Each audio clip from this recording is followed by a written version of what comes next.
We're creatures of habit, but what are our gaming habits and where have they come from? Join us as we take a long, hard look at ourselves and try to uncover why we play the way we do.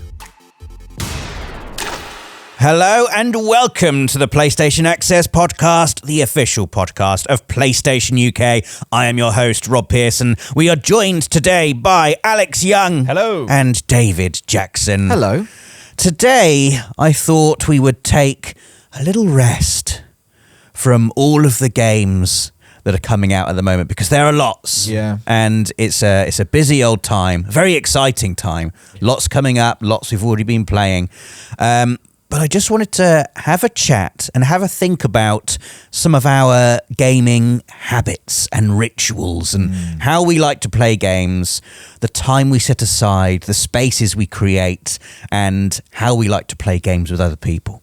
And just have a nice old reminisce and a think about those things. That sounds nice. Yeah, I think so. And hopefully some hilarious anecdotes will spring forth. Ones that we haven't heard on the podcast before. That would be great, wouldn't it? Would be good. I can't make any promises. Try. So I've got some prompters, some discussion points, but really there are no rules to this. Just say what you feel. Yeah, okay. You've Say made that what sound you so feel. scary and weird. What's happening? So Say what you feel. the first trap. thing I wanted to ask was about gaming setups. Yeah. And I quite jealously look at some people's gaming setups online sometimes when they have these really beautifully designed and lit and decorated spaces. Yeah. Often with like a dedicated area in their house for this. Yes. And I've always thought, oh man, I wish I had something like that. And I never have. But I just wanted to ask both of you, first of all, what do you like to have in your... Do you have like a bespoke gaming setup in your house? Have you ever had one? Would you have one? And what is your current setup like? Well, for me, for a long time, the biggest difficulty I had with the gaming setup was that the PlayStation was downstairs in the living room. Yeah. But I used to get terrible glare. If it was on a weekend of an afternoon, the glare that would come in into the front room it would cause chaos. I wouldn't be able to see what was going on in a lot of games. And my wife, Deb, very patient, she wanted these net curtains put up, but these did not help with glare whatsoever. So this led to a lot of conversations. I was always trying to move the net curtains. I was always trying to move the net curtains along a little bit and use the actual curtains just to get a little bit more, just keep the light out a bit more. And this went on for a few years until I took the decision to just move it all upstairs into the study. This tiny little room upstairs where the computer is, and I've just got everything in there now. So I've got my own little space where I can close the door, nothing can come in, hopefully, and I'm safe to play games. And it's a great setup because it also means I can, if there's a particular grind that I need to do. I remember for the Final Fantasy X Platinum, one of the grindiest platinum trophies out there, I think. It was great being able to just have TV shows on in the background on the one screen, have the game on the other. I think I got through the entirety of Peep Show. Oh, nice. While I was trying to, I think it's probably my 20th rewatch. But yeah, I had that on in the background while I was doing that. So having a setup like that has really helped, I think, in terms of, having a bit of space. Obviously, we've got a little one as well. So having a dedicated space that is my own, the study, because the living room now is, there's whenever we're down Toys. There's just things all over the house for the little one, rightfully so. But it is nice having a little space that is my own for my gaming.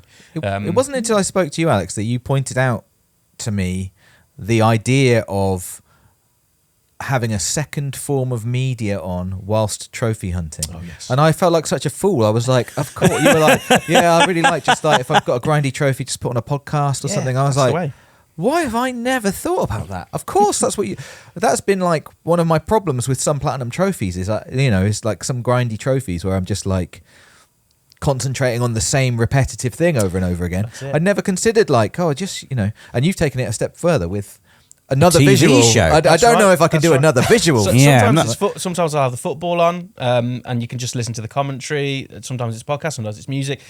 When especially when you've got a child, as you two will know, you don't have anywhere near as much time as you used to. So I think if you've got stuff lots of in interests, try all to do them all at once if you can.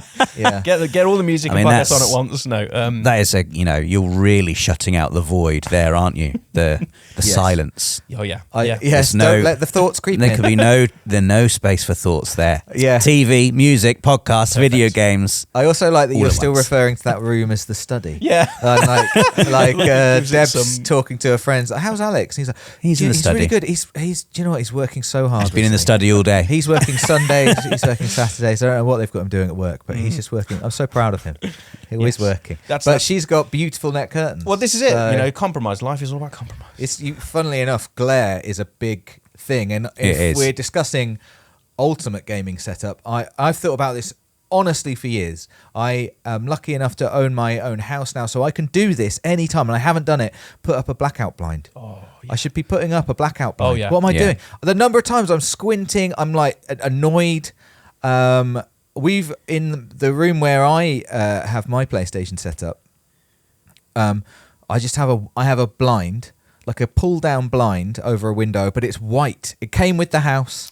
And it's like you said with the net curtains, it's just like a soft box. It just doesn't do anything. Yeah. I still pull it down. I still get annoyed. I don't know why I haven't changed it yet. So that's what in terms of your kind of question, Rob. I think I want the gaming setup you described. Yeah. I want the room, a dedicated room. I want shelves of memorabilia. Yes. I want beautiful neon lighting. Oh yeah, the lighting. That I can change on an app on my phone. I can change all the colours and stuff like that. I want that. I don't have that yet, but that is what I would like. I think very fondly, as I would assume if you had a similar thing, of my gaming setup as like a teenager. So good in your bedroom. I had my bed. At the bottom of my bed, I had like a unit with a little CRT TV on it. Yeah. And my PlayStation. And I could lie in bed, I could lie forwards and be very close to the screen. I had the same. And I'd change position. Yeah. You get uncomfortable lying forwards facing the screen, just lie back, lie on your side, sit up, sit down. All of the ways you can sit. It was great. The window was to my right, so no glare. The light would come in, but the TV was unaffected. I would just get a great sense. Yeah, when you're in a bedroom, you can close your own curtains without annoying anyone else as well. Yeah, I've never had the ultimate gaming setup, and if I won the lottery and was able to design my own house, I think I would have a windowless room underground. Yeah. Like a sound mixing studio, that kind of vibe. Yeah. Air conditioned. Soft walls. Yeah. Just the silence down there. Yeah. Silence. And maybe like a cinema screen on one end with some comfy chairs to watch films. Yes. And on the other, the gaming setup. Yeah. And just, tastefully decorated. Yeah. Some nice plants. I just want it to feel like my little area. Yeah. I'm not sure that will ever happen for me, but I can dream. I've started building it slowly. I mean, not actually. I've been collecting things. I've got a really nice 4K TV with HDR, and the PS5 just looks unbelievably good on that. That's a big tick in the box. That's a good start. The second big tick in the box, which I highly recommend if you're able, is to get some semblance of surround sound. Oh yeah, I've got a kind of fake surround. I really want to get just a sound bar. I'm still playing with the tinny sound of my TV, which I'm just used to. So I'm like, oh, this is fine. Or usually the best way is just to plug in some nice headphones into my DualSense, and that's great. I mean, the sound you can get through headphones now is incredible. Yeah, but the surround sound, I felt like that was a huge upgrade. I switched on my PlayStation for the first time with it and was instantly like, oh, like it made a real and you just start doing it, even just in the menu, just like clicking through, and then you're just trying different games and trying different scenarios out, and you're getting all the sense of the atmosphere. It's very, very cool. I remember we were lucky enough here in the office to have like our screening room where we've got like a projector and some surround sound in the ceiling. Yeah. And I've just not made anywhere near as much use of it as I should have done in terms of playing the PS5 on it. Yeah. occasionally when I do, even just like the background tinkle of, I can't even describe it. There's that just quite soft, hushed sound that plays in the background when the PS5 is on, and there's like a little twinkle along with it, and I just heard the sounds separated and coming, and I heard sounds I'd never heard before. I was like, oh, this is in there as well. Great. I think I once caught Nath playing Helldivers 2 in there. Yeah. And it sounded like you were just in the middle of it sounded amazing. Like you're in the thick of it as a Helldiver. It is amazing. Honestly. I want to play the big boss fight in Final Fantasy 16 in there just to experience that. You want to play some God of War in there. Oh, yeah. When my daughter came to the office one time, I set her up in there playing Minecraft. But she was like, oh my God, this is amazing. Minecraft on a enormous projector screen. I mean, it's as close as you're going to get to being in Minecraft. Yeah, that's true. Cool. But yes, I don't have one now. Currently, my PS5 is just in my lounge, and there is glare.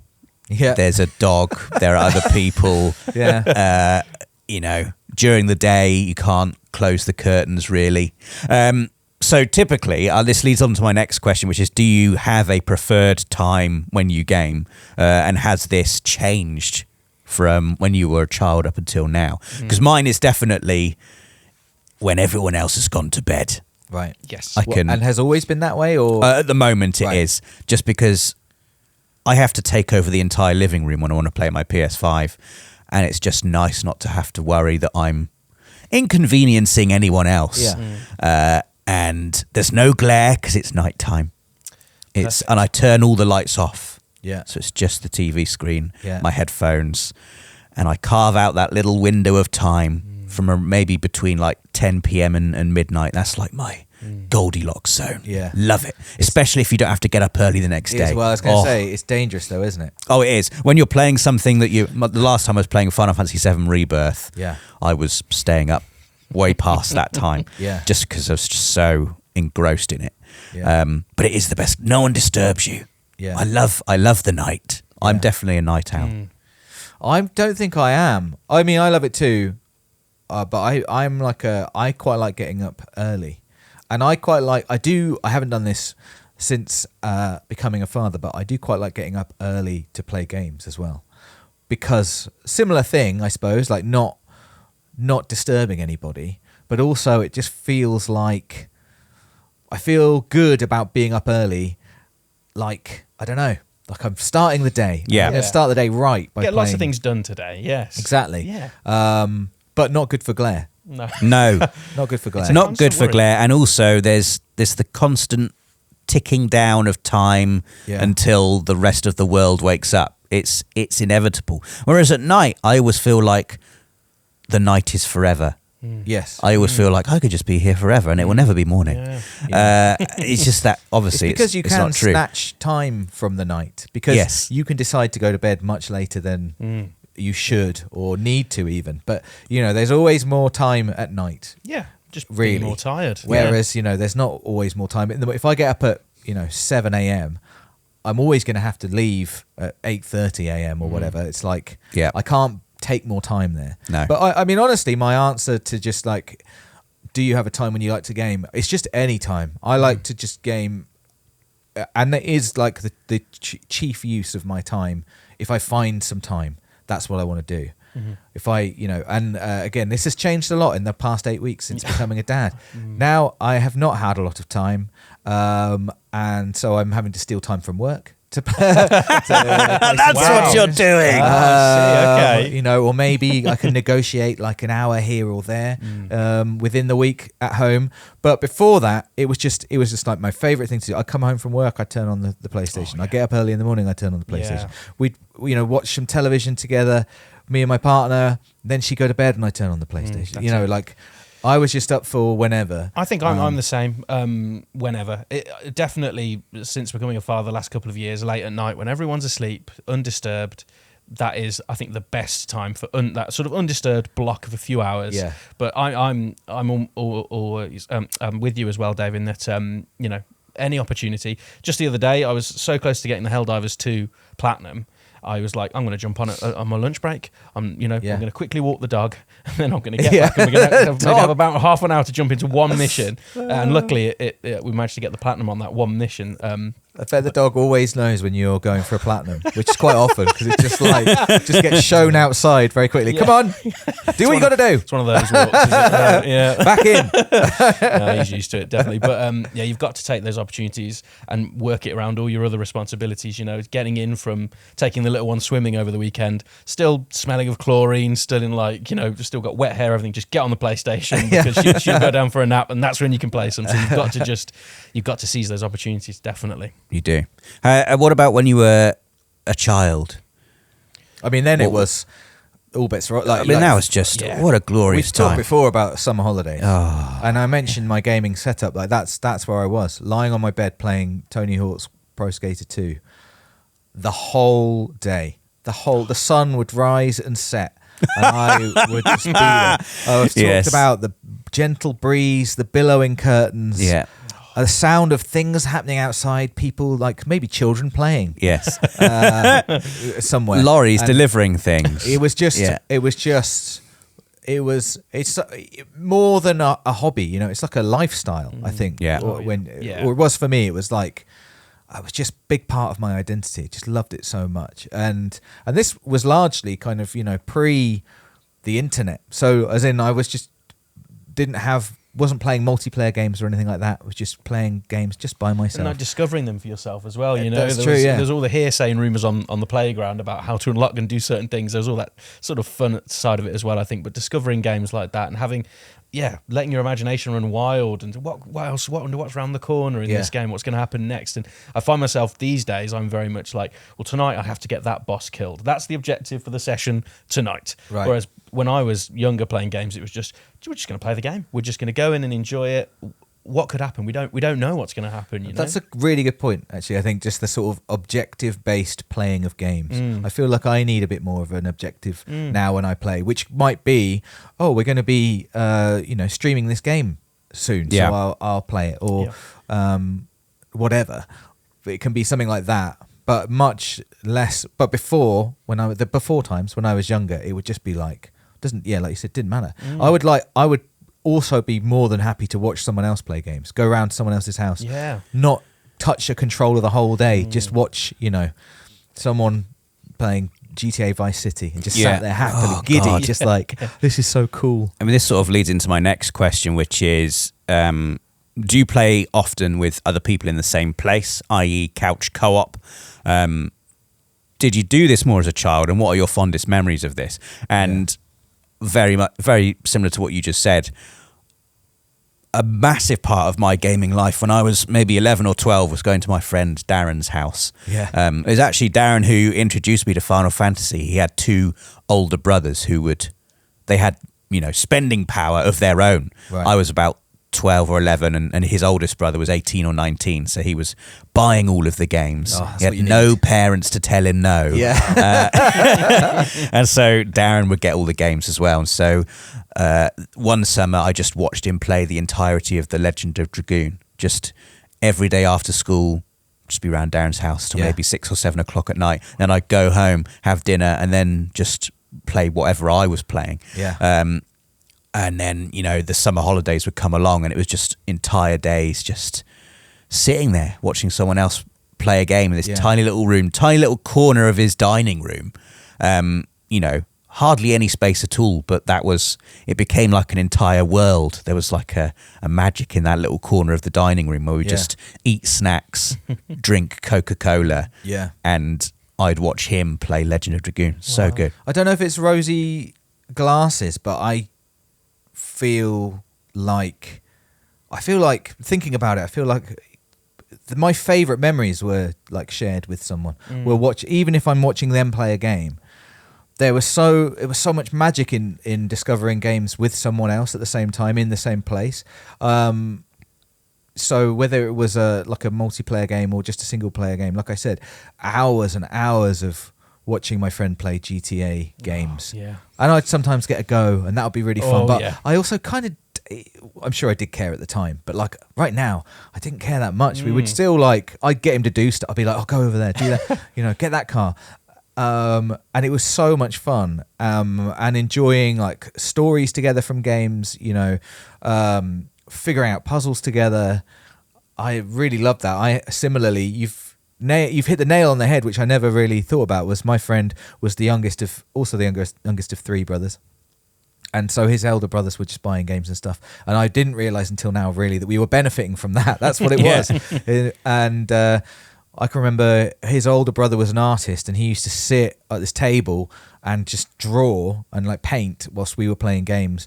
And he would always just be like fascinated by them and just like look up and chuck up. Like he'd always just say like, the classic sort of tests of a game. He'd be like, "Can you see your own feet?" That would be the thing. Like, what happens if you kill that guy? That sort of thing. He just like loved to chuck in these little requests. But yeah, in terms of actual multiplayer, I think I do prefer couch co-op.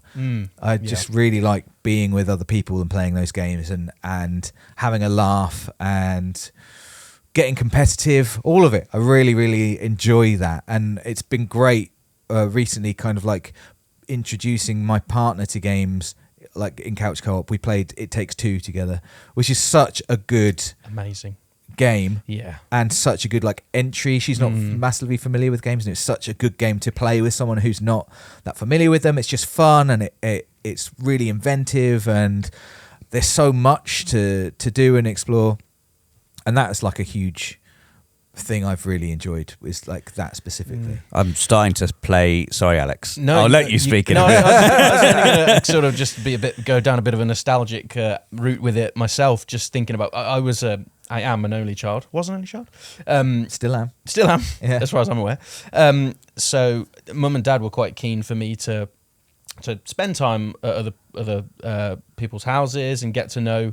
And spend time with friends, really, and do a lot of that stuff. Because they didn't like you, Alex. Some connecting the dots. Hang on a minute. So a lot of that was based around playing video games. A friend of mine, we played so many PS1 games together. Games like Fighting Force, I remember, which was like a beat 'em up thing, which was really cool.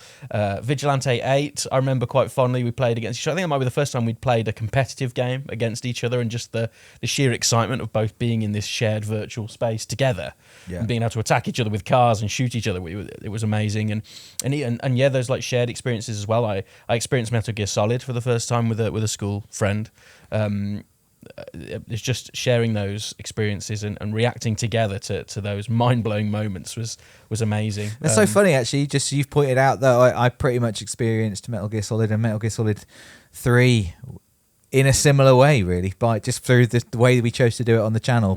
But Nathan and I sat playing that game together. Actually, probably without me thinking about it, had quite a lot of nostalgia for being. Yeah, it's strange and almost sad in a way that as adults we have to organize and construct those experiences, and we're quite privileged to be able to do it as part of our jobs, and we can this will be a good live stream, but really that's the kind of thing you would do as a kid, right, without the pressure of having to do it for whatever reason. Yes, exactly.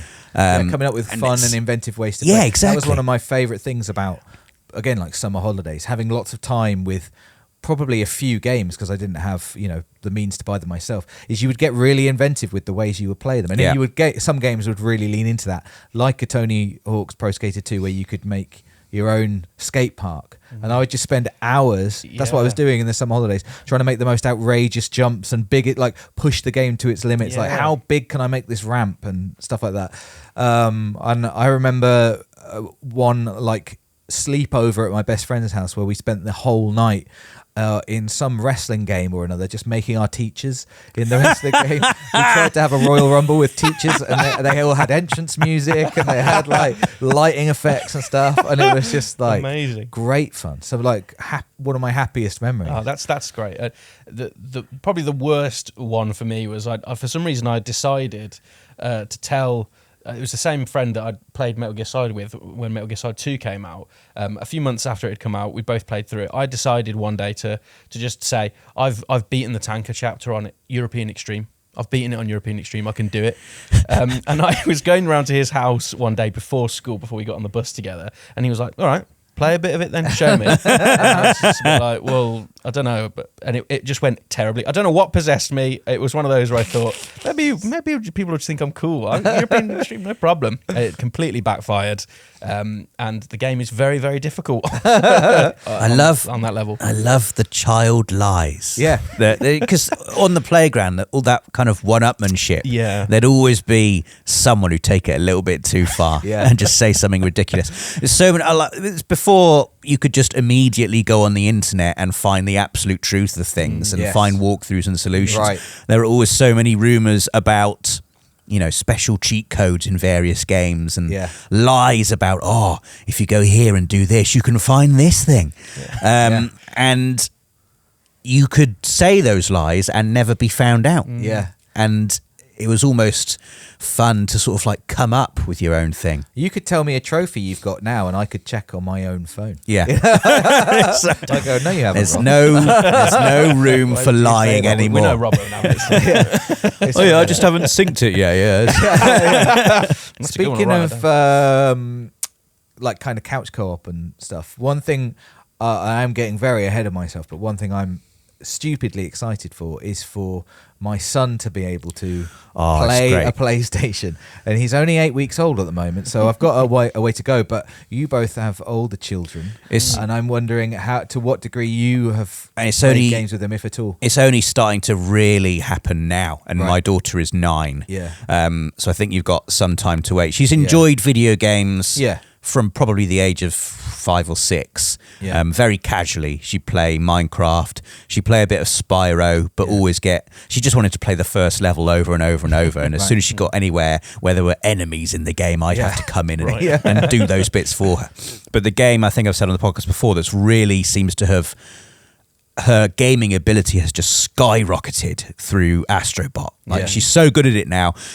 She really likes the spring-loaded run level in Astrobot, to the point where I'm like, do one of the other ones, get good at one of the other ones. She's like, no, I just want to do this one. I'm good at this one. And she is amazing at it, and she's beaten my time now. My best time on this is 43.2 or something. No, 42.7 I managed to get, but I only managed to get that because I was desperately trying to beat her time.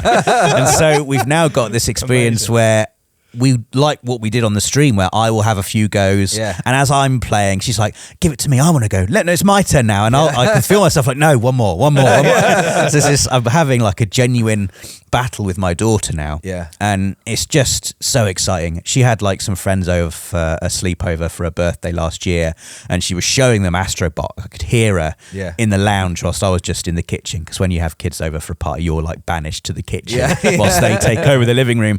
But they were doing like one of the little retro rumble levels, one of the harder ones, and just hearing them passing the pad between themselves, screaming with anguish when they just lost, like screaming with joy when they finally managed to do it. I was just in the kitchen going, those were the days. Just proud. But just proud, but also just enjoying thinking that, I hope this is a memory that she thinks back on in 10, 20 years time as being like a formative video game for her. And I'm sure it will be. But just it's so much fun being able to have like a genuine competition with her on Astrobot now, because I am trying my absolute best, and I cannot get within 1 second of her best time. She can see it's yours, Alex, and Rosie's time that she's gunning for now. No. I think she's 0.4 seconds. She's 0.4 seconds behind you at the moment, Alex. That's scary. So, and she's now watching videos on YouTube and trying to learn special shortcuts and stuff. So, it's really going to be. She's like 8 seconds behind Whitby. Wow, really? It's watch out, Whitby. Yeah. Well, I don't think she'll ever beat Whitby, but it's it's very cool, and I hope Astrobot is the first of many games that this will happen with. But it's taken a long time. 9 years it's taken. Yeah, I'm looking forward to our little one getting into games. She's only 2.5 years old at the moment. She's very much aware that Daddy likes to sit with the controller. Daddy's in the study again. So sometimes she wants to sort of get involved, and I'll give her like a DualShock 4, so that don't let her touch any of the dual senses. She'll stand there and sort of understand that this is what people do. But I think she's starting to cotton on that the buttons she's pressing aren't doing anything on the screen. So that's a growing concern. It'll soon be that she'll want to try, I think, actually playing a game. But maybe Astrobot is that game. I was wondering where, for younger children, where to start. I mean, I think it's a bit advanced for like a 3-year-old probably, but maybe it's not. I don't know. It's so fun, isn't it? And I think even if you didn't completely understand how you were interacting with it, I feel like a kid would I think you'd be amazed at how quickly kids can get much better at things. Right. Like where their ability to do it is so much more than ours as adults. Yeah. Like I'd say literally 5 months ago, if I was to give Ella a PS5 controller and say, complete this level in Astrobot, it's like, she won't be able to do this. Yeah. Now she's literally better than me at the game. Yeah. I think you've said this on the podcast before, actually, as in like that. She's not got lots of gaming ability yet. You've probably said that like 5 months ago. Yeah. And now it's like, no, she's beating me. She's beating me on speedrun. Yeah, it's startling how much her ability has just improved. Yeah. Anyway, I have not been looking at my notes. So I guess did you play couch co-op more as a kid then? Do you have like what's your fondest couch co-op memory as a child? Probably a combination of the two. There was a lot of Street Fighter and Tekken and stuff. So some competitive stuff in there. Crash Team Racing was a big one. Oh my god, big one. Crash Team Racing with my sister was crazy. We used to do the battle mode and disable the 3 homing rockets because like that's you got to be skillful. Yeah. And set like the points tally to win up to 15. And we used to do this thing where I would play as the baddies and she would play as all the goodies, Right. and whoever managed to get through the entire nice. roster of goodies or baddies would be the winner. that. Stream idea. Yeah. It was great. So I would always start as Cortex. She would always start as Crash. And I think there's like 4 or 5 of each. And the battles we used to have were just epic. Yeah. This is so a great good. stream idea. Yeah. We could do it in teams of 2. Oh yeah. The baddies versus the goodies. There's so many cool It's characters. such on Nitro Fuel a as level well. playing field in the battle arena as well. Like you don't have to have that intense ability that you do in the races. Yeah. He's trying to explain how I've almost beaten him before. Like that almost. That's what he's doing. That is what I'm doing. I've got a Crash Team Racing story of my own. I was another friend of mine and his little brother used to go around to theirs quite often and crash. They were the platformers in particular. They were really into and CTR came along and it obviously everybody loved it. We used to play it endlessly. And one day they decided to try a 2v1 in battle mode against me. They're ganging up on me, the pair of them, and it was the most attritional, drawn-out battle mode ever. I had to. I think it was the format of getting up to a certain amount of points to win. I can't remember exactly how many, but it was one of those. Often in battle mode, you get into these 50-50s a trade where both characters take damage. Couldn't afford for that to happen. It was the Ice Bowl level. Can't remember what the exact name of it is. Yes. But I just remember this drawn-out battle. I ended up victorious, and it was probably the best feeling of my life up to that point. I beat the pair of them 2v1, and I was on cloud 9 for days afterwards. And I just remember the feeling of overcoming this challenge. They thought they would just gang up on me, bully me for a little bit on Crash Team Racing, but I wasn't having any of it. And Did they respect it? Were they like fair play? Or were they like? I think there was lots of excuses. Yeah. You shouldn't have that weapon. Shouldn't do that. This whatever. Just get on with it. You lost. Yeah. Just had to play it very strategic, very tactical. Yeah, I think it unlocked a strange competitive part of my brain. That did probably not. I've for some reason remembered. This isn't from being especially young. I think I was probably 25, and I lived in a house share.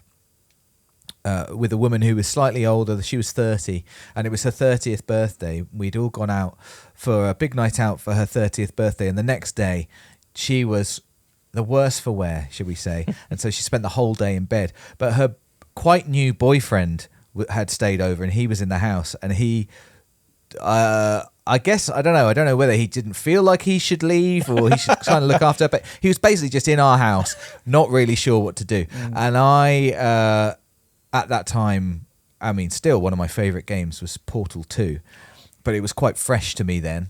and I didn't know this guy very well, and it was a bit awkward, and I had no plans for the day, and so I decided this was my chance, and so I said, "Do you want to play Portal 2 with me?"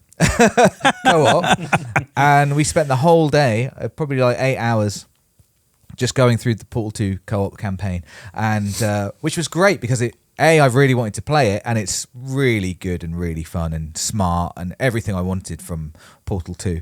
And B, it just kind of like really broke the ice, and it was just like a sort of nice way to slowly get to know someone and stop it from being kind of weird. Because it's weird when you live with somebody and they have friends over, especially, and they're not there. Then it's very weird. You're like, do I have to entertain you? It's like become a police matter. Yeah, but that was like, that's probably the last like day I've had like that with a friend, because I was 25. Really, you don't get a lot of opportunities when you're 25 to spend a whole day with somebody just playing games. Or I haven't anyway, not as much as I might have liked. And it was just such a great day, even with pretty much a stranger. Like, we still had a really good time. I'd completely forgotten that you can play Portal 2 co-op. Yeah, It's a whole like co-op campaign.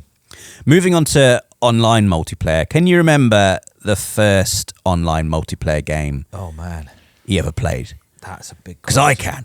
Can you? It's Metal Gear Solid 3. Right. Subsistence. Yes. At the same time, I was playing, I think it might have been PES 6 maybe. Yeah. Whatever the first PS2 online game was. Because I was like, wait, is that right? But PS2 had online multiplayer capability, which doesn't seem correct, but it is. Because I remember doing it. It was like there was a new model of PS2, not like the original launch model that I had at university. And this is ridiculous. Like, I just didn't understand online multiplayer so much, or how online multiplayer worked, that I didn't know how to connect my PS2 to the internet. Yeah. I was like, well, how does it work? I know this has got online capability. I can see the online portion of Metal Gear Solid 3. Is it working? Am I not doing it? And my friend, who was a computer science student, came into my room and he was like, you just need to do this. And he took like the Ethernet cable out of my laptop and just stuck it in the back of the PS2. I was like, oh, that's what that's for.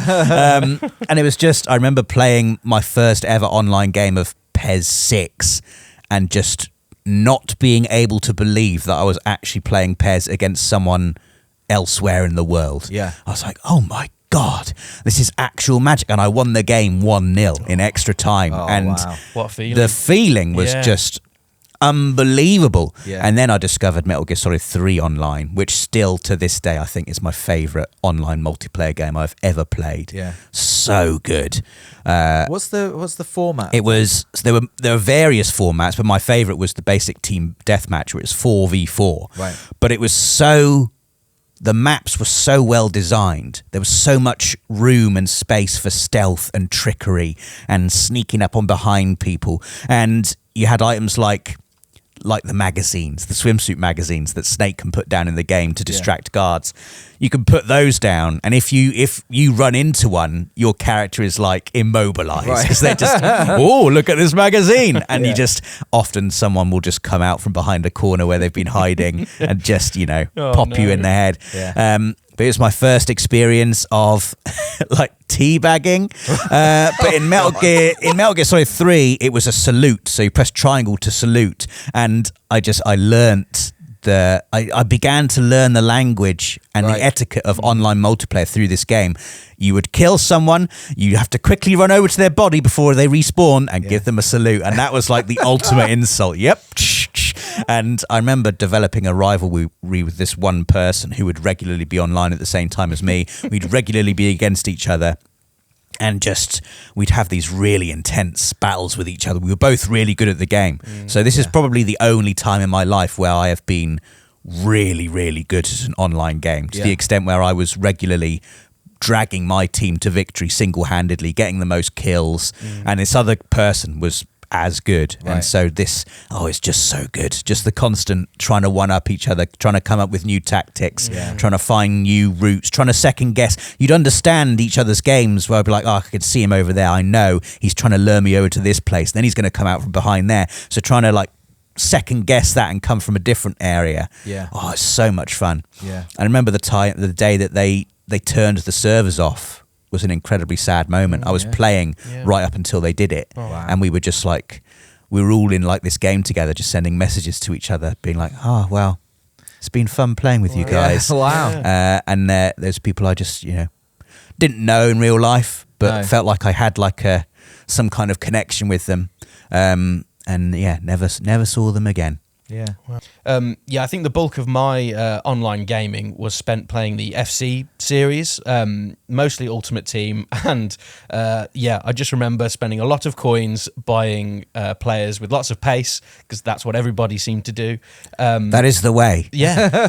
Run faster. Yes. But I used to I was so into it that for a few years, Ultimate Team I was all the time, I was just playing it, and I was so emotionally invested. It was like what I get like when I'm watching Birmingham play. Like, I was so into it. I remember scoring a last minute winner to get promoted, I think, into Division 1. I can't remember which title it was exactly, but I sprinted. It was during university. I was sprinting around the house, like cheering. It was honestly, I took my top off, everything. It was like, honestly, it was a last minute winner from outside the box. It's incredible.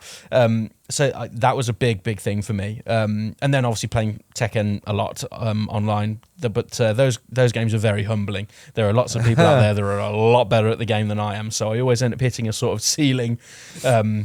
And that's just where I sit on those games, can't really break. That's the worst thing about multiplayer, the internet coming to multiplayer. I think, Rob, you've mentioned this before about you were convinced for a very long time, even since I've known you, that you might have been one of the best Crash Team Racing players in the world. The reason for this was...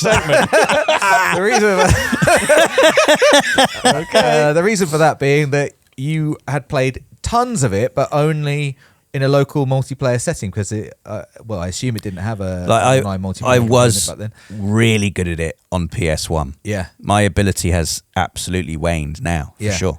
But this is the worst thing about online multiplayer is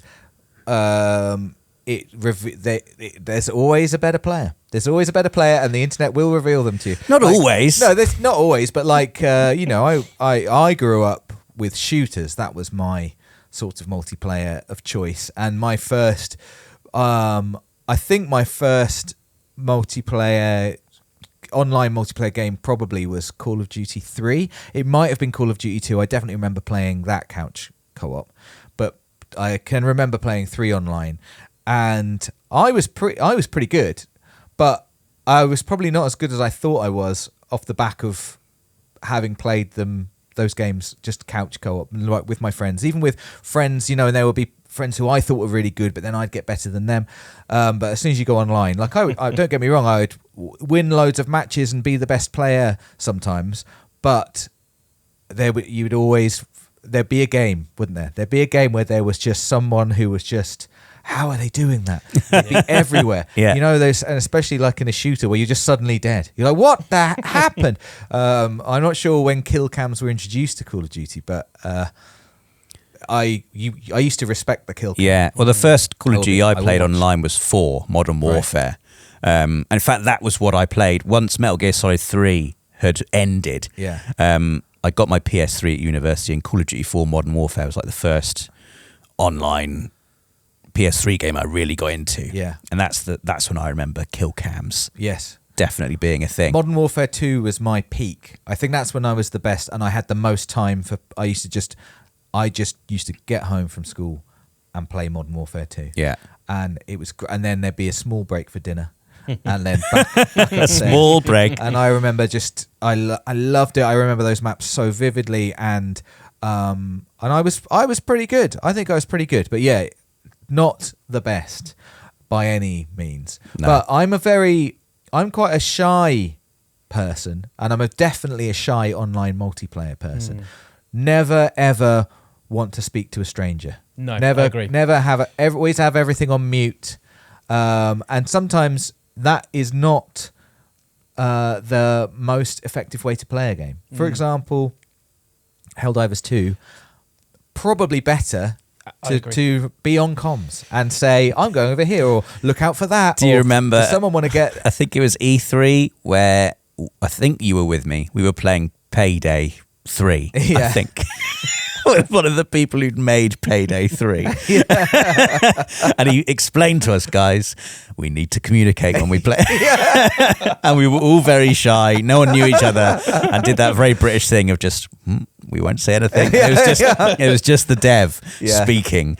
And it's like, okay, we're going to try and take this stealthily. And I remember what I did was, I think you have to put your mask on to go into like heist mode. Yes, you do. And I put my mask on and then decided I wanted to take it off again, but didn't realise you couldn't do that. And so instead of taking my mask off, what I did was just throw a grenade. This grenade went off and Dev was like, I don't know who did that. I didn't know not to it. No one did. And the mission just went very wrong. Everyone just silent, being bad at the game. Poor guy, his day is just showing inept people. I could just feel it in him like, I was trying to show you a cool thing that we could do. But yeah, not talking is... I used to talk a little bit on Modern Warfare 4, right? But I was a troll. Right. Not like a bad troll. Right. I would get my sister in and do funny voices down the mic and see. Because I just found it funny honestly, to muck around. I had a similar experience. Helldivers 2 is a really good example because obviously, as you say, communication is really important. The game has quite a lot of cool built-in functions, so you can avoid it, like pinging things on the map. But a mission a few weeks ago, there was a guy who's the only person speaking. It's quite a loud American chap, I think, but he was just like, "Let's go, boys, let's go. We're going to do this." And this is at a stage where I was desperate to find lots of samples for trophies, so I would just go, let them clear out some nests or whatever. I'm just going to go off. Terrible teammate. Just going to go off and find some samples. You guys do what you want. And I went and started clearing out some secondary objectives. And at one point, I just remember him shouting, "Oh, dude, Youngie's in trouble. He's in trouble." And I unmuted myself and said, "It's all completely under control, I can assure you." There's no problem at all. But he was, the thing is though, that actually made that mission really fun because there was like a running commentary of everything that was going on basically. And it was really, really fun. This is definitely a me thing. I want to be less shy. I want to talk to the world and have great. And I've had great experiences with online multiplayer without talking to people. Like you said, maybe they're just talking to me, or none of us are talking, but we're still having like an amazing experience. And games nowadays are really aware of like other ways for people to communicate that don't mean that they need to speak to each other.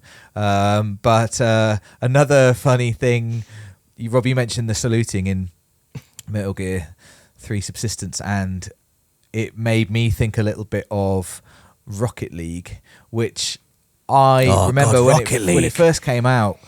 I thought the comm system in that is fantastic. You know, like you can basically just compliment each other or apologise.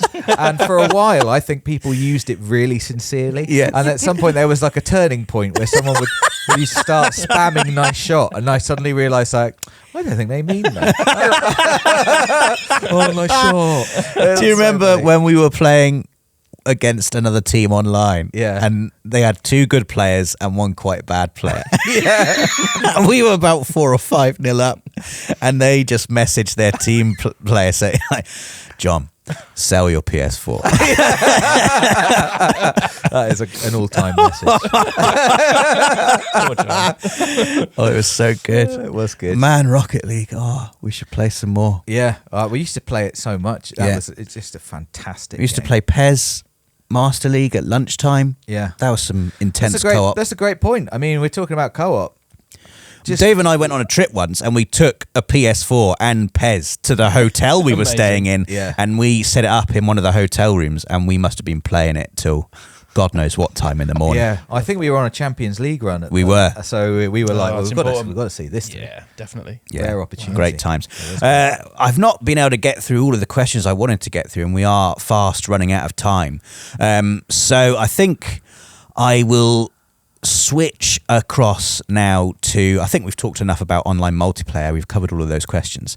Do you have any sort of like opinions on what is good online multiplayer etiquette and what is a no-no? Because what I used to do on Call of Duty 4, where I'd do funny voices down the mic, if I heard anyone else doing that now, I would be furious. Yeah. I mean, there's lots of no-nos. I think people will know what the no-nos are. Yes. I think you can't rage quit on other people. I always will honourably see out a defeat. if I'm being beaten. But I think I do sometimes think that is annoying to other people. I've definitely been playing. I've definitely been playing FC Online before, and you know where like someone just keeps, they're like 3-0 up and they keep pausing. I know that they're just like, why won't this guy just quit? And I'm like, I'm not going to quit. Yeah, I'm going to see it through. Whenever anyone else does the pause, I'll just be like, okay, well, I'll wait. Yeah, I'll wait until this comes back on. I'm not rage quitting. No, I'm just not doing it. I will wait. But I think, I do think rage quitting is probably not. It's not the right thing to do.